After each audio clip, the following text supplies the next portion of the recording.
as coisas não estão separadas, né?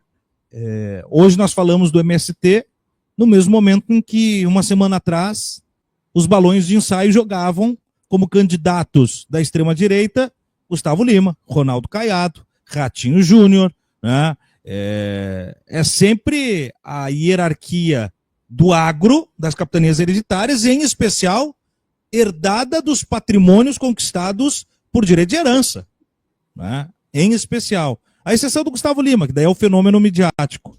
É tudo balão de ensaio mesmo, ou os caras cogitam, ao seu ver, vereador, que vai ter um rodízio de oportunidades para medir nomes para a extrema-direita, lançar um candidato, seja Ibanez, seja Caiado, seja Ratinho, seja Zema, Michele ou Gustavo Lima, ou Tarcísio, que são os nomes da roda gigante da fortuna aí?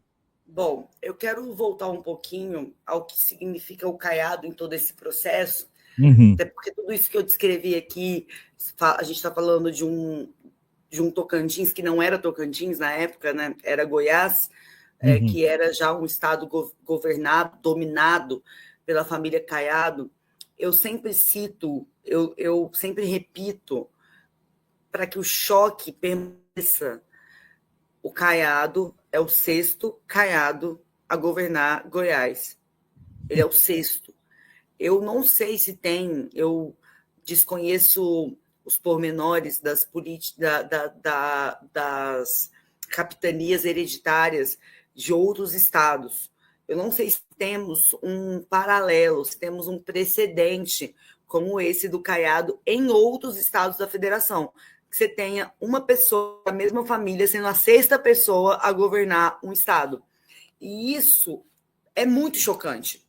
Isso aponta para um modelo também de apropriação da coisa pública como se privada fosse, um herdeiro que trata Goiás como uma extensão de suas fazendas, como uma extensão do seu patrimônio.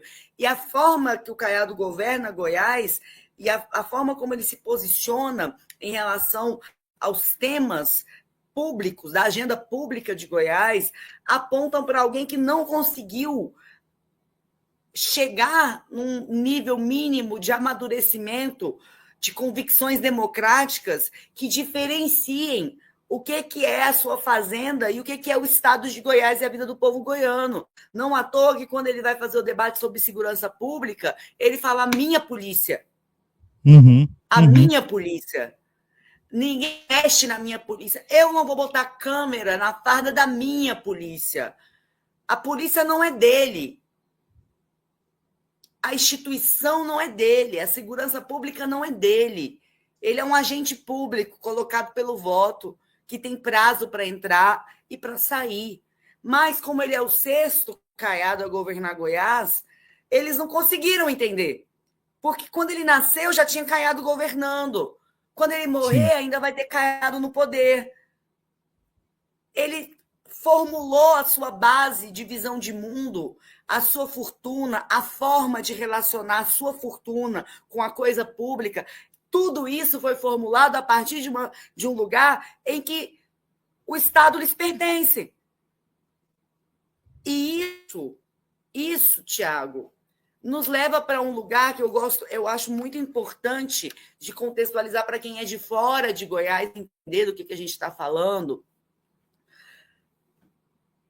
Nós conseguimos avançar em matéria de legislação, e aí depois veio só retrocesso, ao momento em que se pautou no Congresso Nacional a PEC do trabalho escravo, que era a proposta de emenda à Constituição, que previa a perda total de propriedade daquelas propriedades em que fossem encontradas trabalho análogo à escravidão, para ser convertida aquela propriedade em indenização para a família dos trabalhadores.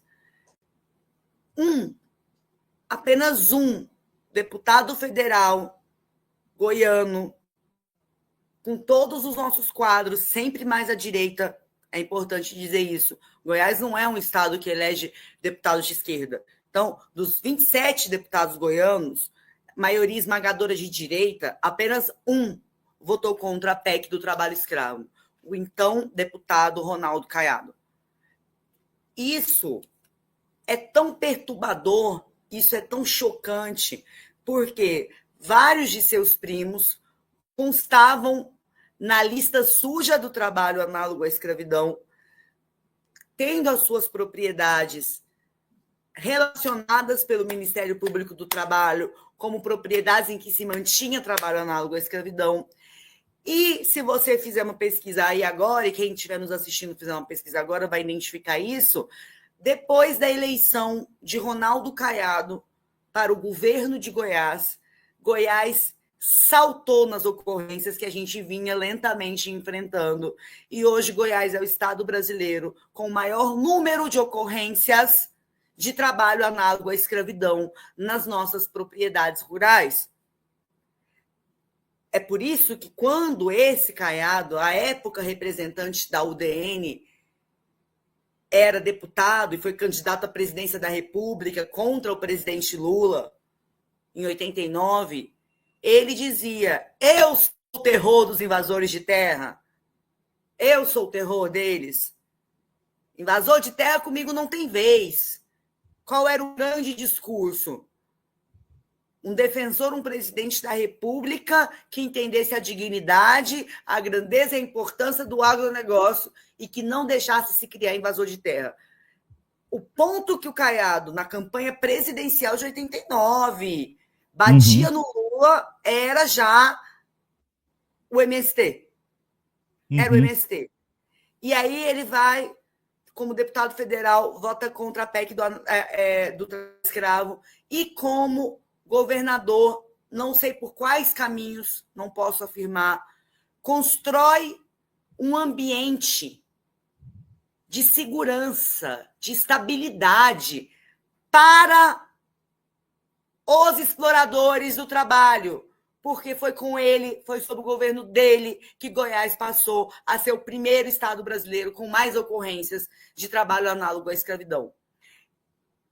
O racha na direita, eu já vou passar a bola para você, quando você cita outros nomes, quando você cita outros nomes, né? O Zema, o Tarcísio, eu vou dizer uma coisa muito importante.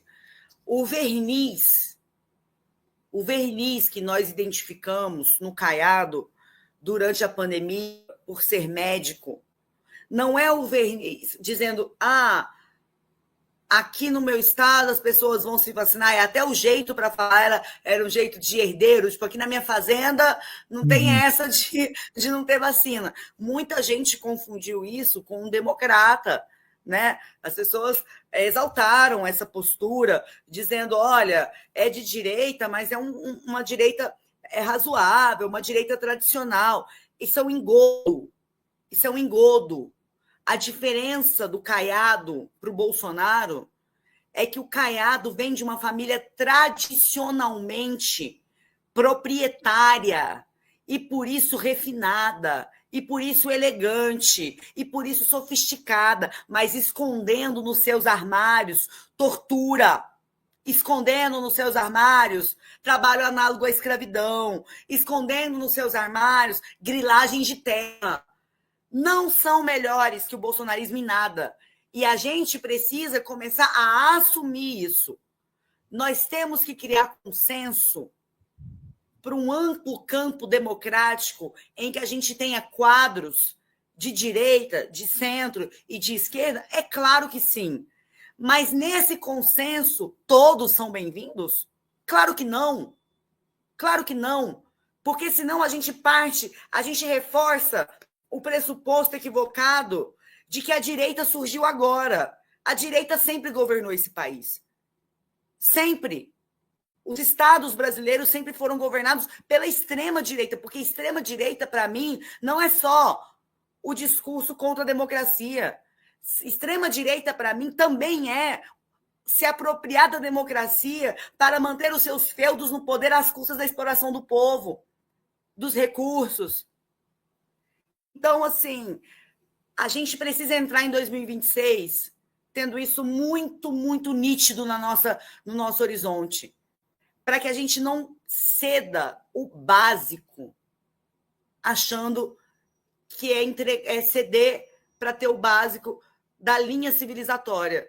porque senão a gente começa a validar e achar que é razoável e que é nosso aliado quem acha natural trabalho análogo à escravidão.